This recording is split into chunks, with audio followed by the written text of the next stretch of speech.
Assalamualaikum Pak Kepala. Ya, assalamualaikum juga Pak Wayan. Bagaimana kabarnya pagi ini Pak Wayan? Baik, Kepala. Oke, ada apa ini kok tumben ini Pak Wayan ini? Nah, jadi begini Pak Kepala. Jadi pada pagi hari ini di sini saya mendapat tugas untuk mewawancarai 2-3 kepala sekolah yang berkaitan dengan tugas saya yang saya ikuti, yaitu TGP. Nah, itu program guru penggerak dalam pengambilan keputusan, utamanya dalam dilema etika atau rujukan moral. Nah, mungkin di sini saya minta waktunya Pak Kepala untuk memberikan beberapa pertanyaan nantinya tentang yang mana disebut dilema etika, rujukan moral, terutamanya dalam menghadapi masalah yang terjadi selama Bapak menjadi kepala sekolah di Magelang ini. Oh ya, terima kasih Pak Wayan diberikan kesempatan kepada saya untuk sharing ya. Kita ini sharing bertukar pikiran untuk masalah dilema etika ini. Ya, menurut saya dilema etika ini adalah situasi yang terjadi saat ini. Seseorang harus memilih antara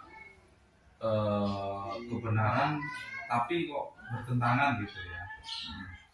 Dan sedangkan rujukan moral ini antara benar dan salah ketika saya harus berbuat di sekolah saya.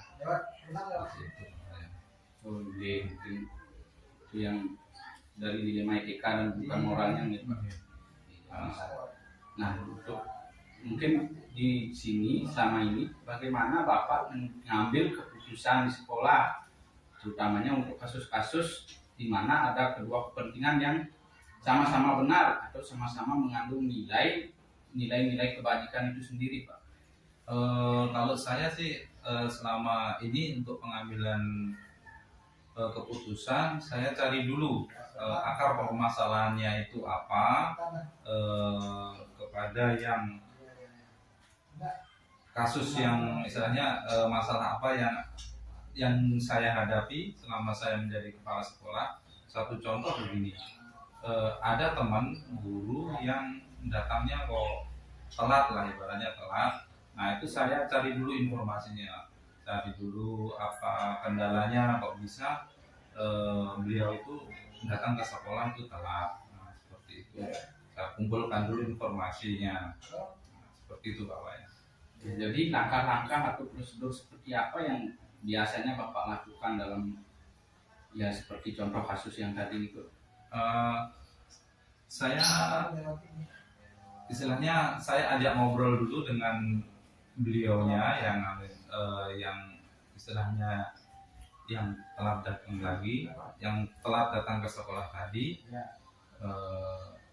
Apa masalahnya itu, terus saya ajak diskusi secara ya 4 mata lah, secara berdua kita tanya apa permasalahannya apa, terus nah langkah-langkahnya juga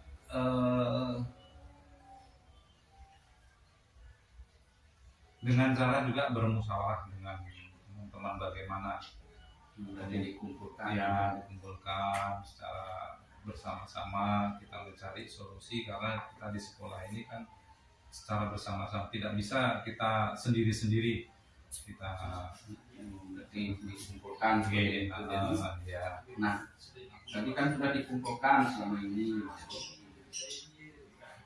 yang Bapak anggap efektif dalam pengambilan keputusan pada kasus-kasus dilema etika yang seperti Bapak sebutkan tadi, guru yang terlambat itu gimana? Saya memberikan istilahnya dalam 1 minggu itu kan 7 hari kita memberikan jadwal, ya paling tidak ada sehari atau 2 hari biar teman guru yang terlambat ini efektif lah di sekolah itu, supaya agak pagian lah masuk, karena kan juga kita sebagai guru ini sebagai contoh untuk murid-murid kita. Nah, tadi kan udah terus ada nggak tantangannya dalam pengambilan keputusan pada kasus-kasus dilema itu? Tantangannya banyak sih tantangannya, yaitu kita satu sisi kita merasa kasihan, satu sisi kita merasa apa ya istilahnya, eh, sebagai pegawai kita harus efektif sekali untuk melaksanakan kedisiplinanannya ini.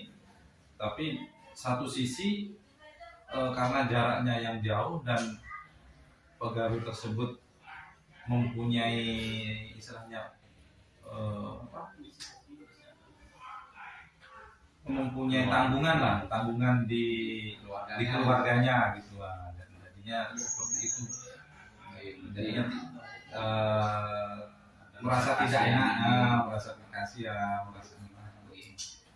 Terus apakah Bapak menyediakan waktu tertentu dalam sebuah penyelesaian kasus seperti dilema itakan itu, atau Bapak menyelesaikannya secara langsung dalam mungkin sekarang dia terlambat, sekarang Bapak selesaikan gitu? Kalau tidak, kalau saya sih kita ajak ngobrol dulu ya, seperti tadi yang saya sampaikan, kita ngobrol dulu dan berikan masukan apa bagaimana supaya teman guru ini istilahnya menjalankan kewajibannya secara sungguh-sungguh. Karena kalau kita langsung kita atau mungkin kita marahin, kita omelin kan lagi nanti ada timbul emosional apa sakit hati atau apa seperti itu.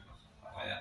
Berarti mencari hatinya dulu. Nggih ya, karena kan kalau kita namanya kita sudah dewasa lah, kita sudah jadinya kalau kita ngomong empat mata itu saya rasa lebih kekeluargaannya, lebih emosionalnya lebih bagus dibandingkan kita marah-marah kayak kita ini Pak Bos sama karyawan, karena kita ini di sekolah tidak ada atasan, tidak ada bawahan. Menurut saya kita ini sama-sama mendidik anak bangsa supaya lebih efektif lagi dalam bekerja untuk tanggung jawabnya. Jangan istilahnya kita terlalu menjadi pemimpin itu harus 7 poin langsung segitu enggak usah. Berarti di coaching dulu ke sih ya, kita coaching dulu akar permasalahan apa, solusi apa yang harus kita bersama-sama kita selesaikan seperti itu Pak. Terus adakah seorang atau faktor-faktor apa yang selama ini mempermudah atau membantu Bapak dalam pengambilan keputusan di sekolah yang selama ini dalam kasus-kasus dilema etika tersebut? Yang mempermudah saya bilang kita dudukkan permasalahannya ya, kita duduk permasalahannya dan mendapatkan istilahnya kita tanya ke yang bersangkutan untuk sebagai jalan keluarnya. Misalnya tidak bisa kita istilahnya diskusi itu kita cari jalan keluarnya ke teman atau istilahnya kucing gitu ya. Seperti itu. Kucing dulu. Hasil kucingnya itu dikumpulkan sama teman-teman untuk cari akar permasalahannya, betul. Sama solusinya. Sama solusinya. Pak, dari hal semua yang sudah Bapak sampaikan tadi, mungkin yang untuk pertanyaan terakhir nih Pak. Nah, pembelajaran apa yang dapat Bapak petik dari pengalaman yang sudah Bapak alami selama ini? Pelajaran yang saya dapat petik dari pengalaman ini, dengan bersama-sama kita dapat menyelesaikan permasalahannya yang lebih mudah dan kita bisa menghargai satu dengan yang lain. Jadi rasa empati ini, dan kita sebagai pemimpin itu tidak memutuskan sendiri. Artinya kita bersama-sama sama rekan satu guru, karena kita ini maju untuk bersama, bukan untuk kepala sekolah saja tapi untuk bersama-sama, karena kita harus menghargai dari pengambilan keputusan tersebut Pak Ayam. Ya Pak, terima kasih banyak itu Pak, itu udah Bapak sampaikan tadi. Terima kasih banyak atas waktu dan pengalaman yang telah Bapak sharing lah buat yang mungkin kedepannya untuk selalu juga sama dalam mendidik anak bangsa yang seperti Bapak sampaikan tadi. Mungkin kedepannya mungkin saya juga mohon bimbingan nantinya program atau apapun yang saya ikuti bisa berjalan dengan lancar, Pak.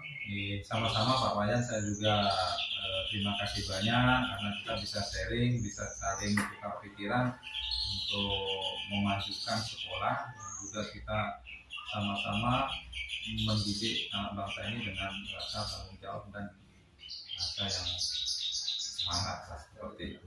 Oke Pak, kalau gitu yang bawah dulu Pak. Terima kasih banyak Pak. Ya, terima kasih. Fotonya. Swastiastu Pak Palu. Swastiastu Pak Wayan. Selamat sore. Yes, Untuk nah, mungkin di sini saya datang ke sini bertamu di sini untuk ingin berbagi atau ingin mencari pengalaman selama Bapak Palu menjadi kepala sekolah di SD 4 Kedaru ini. Jadi ini juga berkaitan dengan tugas yang sebagai KGP, yaitu untuk mewawancarai 2-3 kepala sekolah yang menjadi tugas dalam LMS tersebut. Jadi mohon pengalaman yang selama ini Bapak Kepala rasakan bisa dibagikan ke saya. Silakan Pak Wayan, silakan. Apa yang ingin ditanyakan? Oke. Jadi selama ini kan Bapak jadi kepala sekolah di SD 4 Kedaru. Nah, mengidentifikasi kasus-kasus yang merupakan dilema etika atau pendidikan moral. Bagaimana Bapak Kepala mengidentifikasi hal tersebut? Jadi terkait dengan kasus-kasus yang dialami di sekolah ya. Oke. Jadi terkait Dilema yang dilema etika sama pendidikan moral. Jadi pemahaman saya sih namanya dilema itu kan yang mengakibatkan kebingungan. Jadi kasus-kasus atau permasalahan yang dialami itu kalau dilema yang membuat saya bingung, jadi memilih sesuatu yang pada hakikatnya keduanya benar. Walaupun memang dia itu seperti bertentangan, tetapi keduanya itu benar, yang membuatkan dilema, akhirnya dilema etika.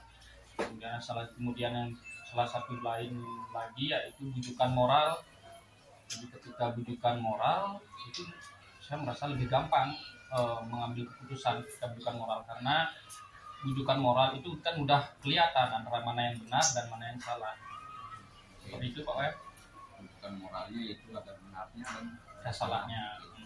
Terus selama ini bagaimana Bapak menjalankan pengambilan keputusan di sekolah yang Bapak pimpin? Nah, terutamanya pada kasus-kasus kepentingan yang sama-sama benar atau sama-sama mengandung nilai kebajikan tersebut. Jadi dalam pengambilan keputusan dalam situasi dilema itu sebenarnya banyak hal yang sudah saya lakukan. Jadi tidak hanya sendiri, tetapi juga berkolaborasi sama rekan-rekan guru lain. Jadi yang pertama, ketika menghadapi kasus-kasus dilema itu saya tidak serta-merta harus mengambil keputusan secara cepat. Saya juga harus mengidentifikasi dulu permasalahan itu, mengidentifikasinya seperti apa permasalahannya, kemudian saya apakah permasalahan atau kasus tersebut berdampak luas atau tidak, nilai-nilai yang terkandung dalamnya, siapa yang terlibat di dalamnya itu. Jadi ada pengalaman yang saya lakukan itu dengan diskusi secara pribadi dengan misalkan guru yang bermasalah bersangkutan tersebut, ataupun dengan diskusi bersama musyawarah dengan warga sekolah. Itu cara-cara ini ya, penanganan. Jadi dapatkan. Iya. Terus langkah-langkah atau prosedur seperti apa yang Bapak lakukan selama ini dalam menghadapi dilema etika? Jadi banyak sih, hampir bukannya setiap hari, maksudnya sering waktu mengalami kasus dilema etika ini sebenarnya, dari hal kecil sampai hal besar. Misalkan entah dari disiplin siswa, kemudian disiplin guru terkait kehadiran, kemudian ketika guru minta izin, ataupun ketika terkait tupoksi pembagian tugas, misalkan ada guru itu kan semuanya memberikan dilema. Jadi langkah-langkah yang lakukan kan yang pertama pasti mengidentifikasi dulu, melihat permasalahan ini seperti apa sebenarnya? Apakah dia memang permasalahan ini misalkan dilema etika memang membuat kebingungan kita antara benar, keduanya benar, atau memang dia bujukan moral? Saya identifikasi dulu. Kemudian setelah itu saya melihat ketika kasus ini atau permasalahan dilema etika ini sudah terjadi, nanti saya melihat siapa yang terlibat, siapa sih aktornya, kan gitu dulu. Saya lihat, nah dengan siapa nih masalahnya, kan nggak mungkin misalkan sendirian masalah, dengan siapa, itu nanti kita lihat seperti itu. Kemudian nilai-nilai yang terkandung di dalamnya itu, kemudian nanti apakah permasalahan selanjutnya itu, apakah kasus atau dilema itu nanti berdampak dengan tupoksi misalkan, dengan tupoksi sebagai guru, nah, atau dengan hukum nanti, atau dengan berdampak pada masyarakat, itu harus juga diperhatikan. Nanti setelah itu mungkin juga memang yang paling berat yaitu kita merasakan bahwa terkadang memang ketika dilema itu pasti kesulitan dalam menentukan, ketika ada saatnya kasihan nih sama ini, itu yang paling berat. Kasihan, oh ya dah gitu misalkan. Tetapi cara-cara yang terpenting itu adalah diskusi sebenarnya, diskusi sama siapa-siapa yang terlibat, baik secara dialog berdua atau dengan diskusi dengan musyawarah. Itu poin terpenting sebenarnya di sana, karena itu membantu untuk mengambil keputusan apa yang harus diambil, keputusan efektif apa gitu. Mencari dasar permasalahannya. Iya. Terus hal-hal apa saja yang selama ini Bapak anggap efektif dalam pengambilan keputusan yang telah Bapak jalankan selama ini? Jadi yang paling efektif itu sebenarnya untuk pengambilan keputusan itu adalah ketika kita mendapatkan suatu permasalahan atau kasus tertentu yang memang dilema, membuat kita dilema, yang paling efektif itu pastinya ketika kita mampu memutuskan keputusan itu bertanggung jawab dengan cara-cara yang saya sebutkan tadi. Salah satunya dengan identifikasi sampai diskusi dengan musyawarah mufakat, itu sangat membantu. Itu paling efektif sebenarnya bagi saya. Bertanggung jawab. Keputusan yang bertanggung jawab. Terus hal-hal apa saja yang selama ini merupakan tantangan yang Bapak hadapi dalam menentukan sudah dilema etika tersebut? Tantangan yang paling pasti adalah memang terkadang kita tuh memang pengendalian diri dari diri sendiri. Saya merasakan bahwa pengendalian diri itu menjadi poin terpenting bagi saya. Ketika saya mampu mengendalikan diri, artinya saya bisa bersikap secara rasional, mengikuti langkah-langkah bagaimana cara mengambil keputusan yang memang tepat dan bertanggung jawab. Itu yang menjadi tantangan bagi saya sendiri. Terkadang nanti siapa tahu dalam situasi tertentu emosi kita meledak-ledak, jadinya keputusannya tidak efektif. Dan kemudian di sisi lain adalah ketika memang gurunya atau pihak-pihak yang memang dilema itu memang terkadang ada yang ngeyel, udah dikasih saran atau apa, terkadang ngeyel seperti itu. Jadi memang pentingnya diskusi seperti itu, jadi melakukan langkah-langkahnya, kemudian pada akhirnya mufakat dengan musyawarah, diskusi dengan warga sekolah, itu yang paling penting. Itu menjadi tantangan sih. Berarti sudah dikasih tahu beberapa kali Ya, itu, betul sekali. jadi membuat emosinya tambah lah, Pak. Terus apakah Bapak memiliki waktu khusus dalam penyelesaiannya dalam dilema etika ini, atau apakah Bapak langsung menyelesaikan pada saat ada permasalahan itu? Misalnya guru ini hari ini bermasalah, hari ini Bapak selesaikan, ataukah Bapak menargetkan waktu khusus, misalnya ini besok saya selesaikan gitu, Pak? Terkait waktu sebenarnya kalau saya pribadi terkait waktu tidak ada penjadwalan khusus. Kalau misalkan ini yang penting apa, jadi yang menjadi poin tertentu penyelesaian ini harus segera mungkin gitu. Kalau saya tidak mesti hari ini, tetapi secepat mungkin agar menghasilkan keputusan yang baik, yang efektif dan bertanggung jawab itu. Jadi misalkan memang kondisinya memang bisa hari ini terselesaikan dengan langkah-langkah, misalkan dari yang saya bilang identifikasi sampai akhirnya saya sudah bisa melihat dampaknya atau aktor yang terlibat bisa selesai diskusi dan musyawarah mufakat, hari itu selesai ya selesai. Kalau misalkan memang besoknya ya besoknya, tetapi tidak mungkin saya menjadwalkan sesuatu kasus atau permasalahan dilema ini dengan jadwal tertentu. Jadi kan ini kan sifatnya insidental gitu kan, Berarti tertentu. dilihat Kondisinya. sosial sama emosional. Ya. Kalau masih emosi lebih baik ditunda dulu kan. Terus yang selanjutnya, adakah faktor-faktor apa yang selama ini mempermudah dalam penyelesaian dilema kita? Faktor-faktor yang mempermudah dalam proses dilema ini sebenarnya yang penting adalah kolaborasi sama warga sekolah, itu yang paling penting menurut saya. Kemudian faktor-faktor pendukung lain itu adalah, saya tuh terkadang melihat mengandaikan bahwa ada sosok-sosok panutan saya yang menjadi contoh dalam pengambilan keputusan. Misalkan dulu mempunyai kepala sekolah yang mampu mempunyai emosional dan lain-lain yang bagus, itu saya jadikan contoh bagaimana caranya dia mengambil keputusan, mengambil yang lain-lain. Itu faktor-faktor pendukung saya selain kolaborasi sama warga sekolah, sama guru-guru. Yang terpenting faktor pendukung itu juga dalam diri saya mengidolakan ya, memiliki panutan.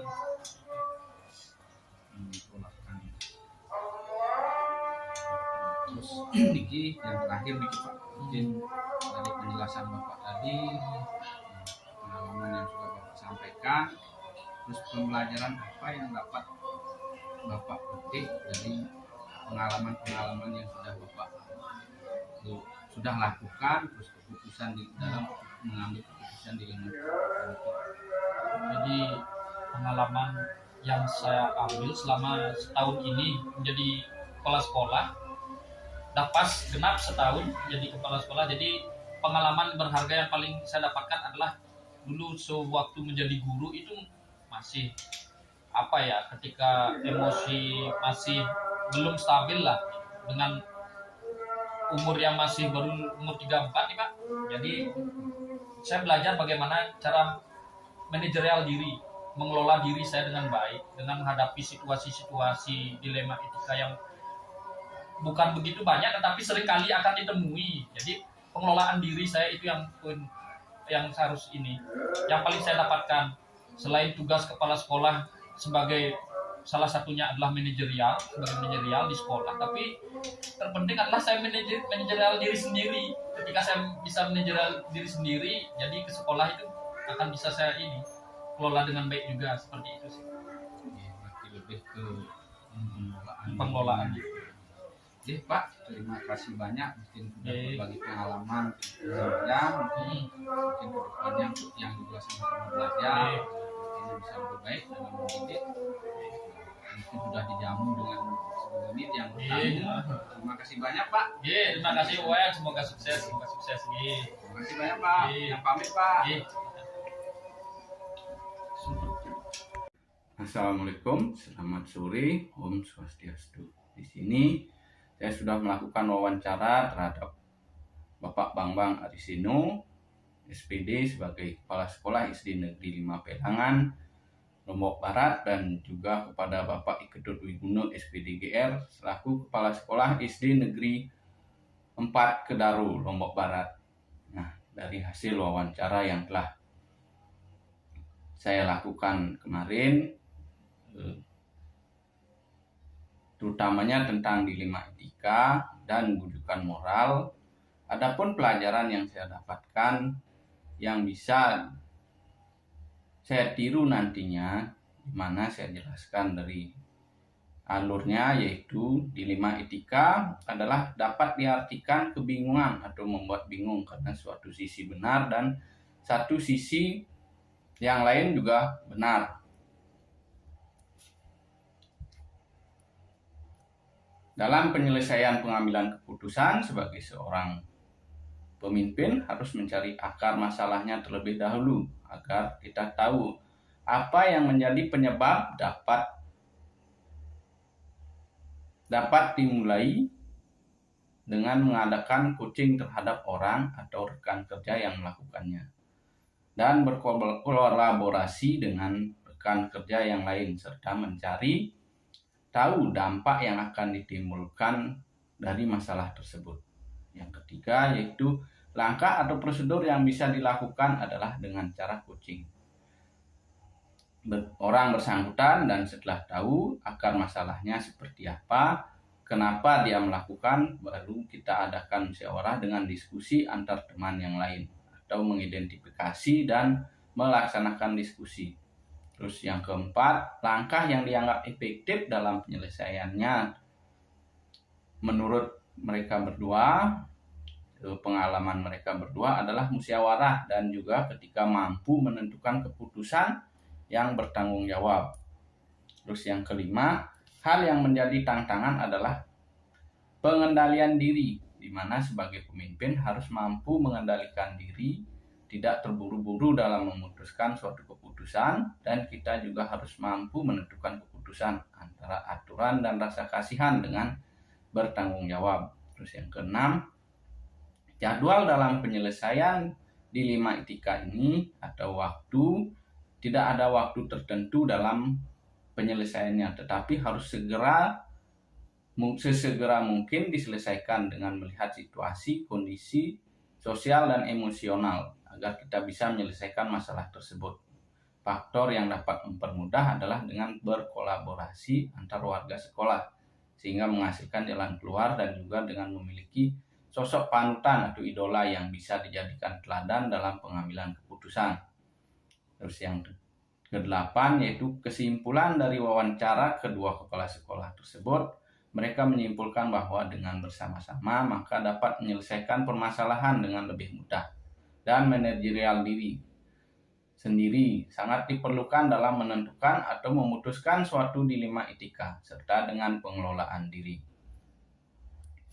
Nah, dari hasil wawancara tersebut, maka pelajaran yang saya dapatkan atau saya dapat tiru adalah sebagai seorang pemimpin kita harus mampu mengelola emosi, manajerial diri sendiri agar bisa memutuskan suatu keputusan yang dapat bertanggung jawab.